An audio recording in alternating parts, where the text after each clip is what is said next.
Olá, queridos, graça e paz vos sejam multiplicadas. Eu estou passando por aqui para comentar com vocês ou explicar para vocês um pouquinho sobre esse tema, como era a salvação no Velho Testamento.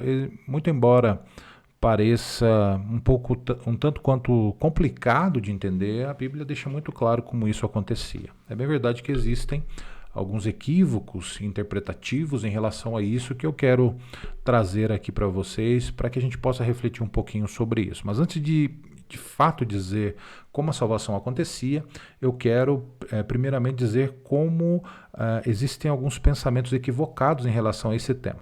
Em primeiro lugar, alguns acreditam que a salvação no Antigo Testamento acontecia por intermédio da lei.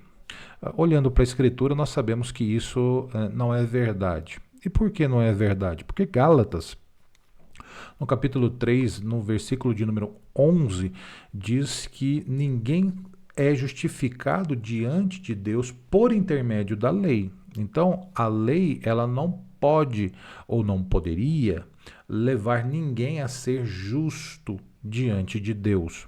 Mesmo porque a lei, ela tinha o único papel de apontar a nossa pecaminosidade e levar-nos a Cristo. Então essa era a função da lei.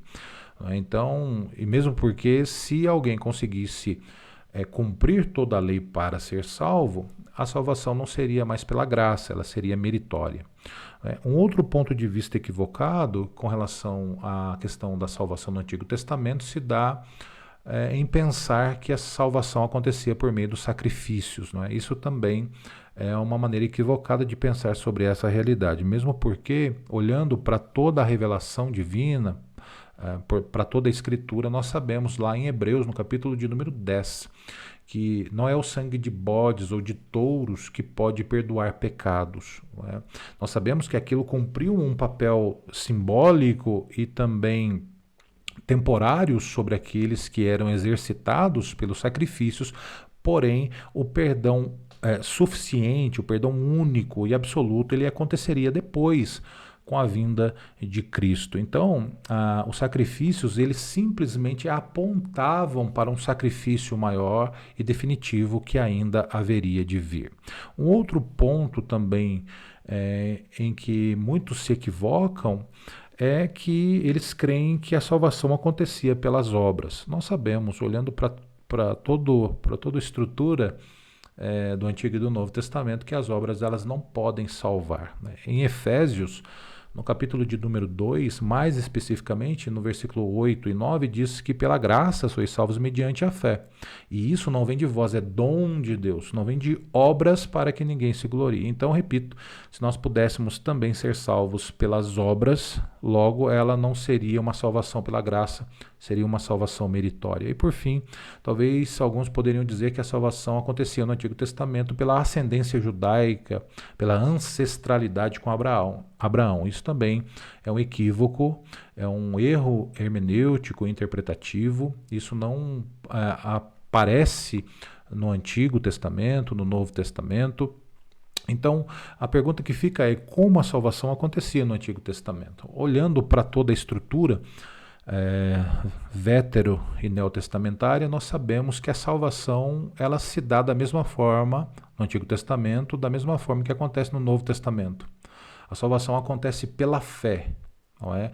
E fé em quem? Fé, primeiramente, em Deus, né? Crença de que Deus de fato existe e uma fé depositada no Messias que haveria de vir. Era assim que as pessoas no Antigo Testamento eram salvas. Eu quero ler um texto aqui que é muito interessante, falando de Abraão. Não é? Em Gênesis, se não me falha a memória, no capítulo de número 15, deixa eu ler esse texto para você que reforça muito bem isso que eu estou colocando aqui. Em Gênesis 15, mais precisamente no verso de número 6, olha que texto interessante. E creu, falando de Abraão, ele no Senhor, e imputou-lhe isto por justiça. Então, o que isso significa? Significa que Abraão creu em Deus e foi salvo. Não é?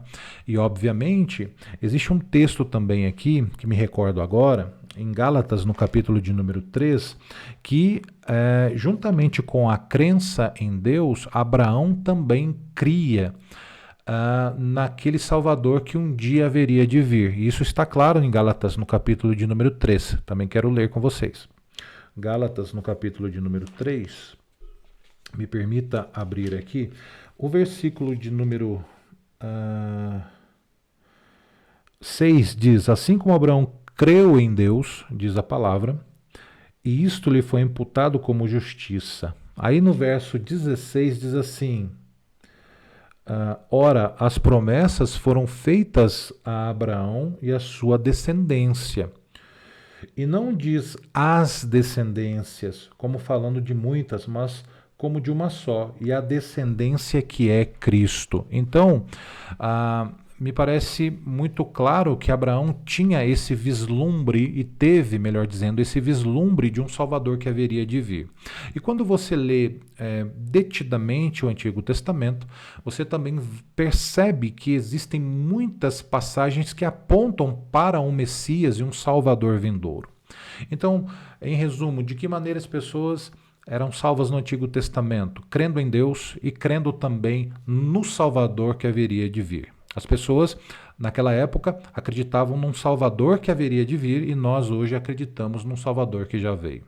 É dessa forma que a salvação acontecia no Antigo Testamento e também acontece hoje, através da fé no Filho de Deus. Espero ter ajudado, que Deus os abençoe.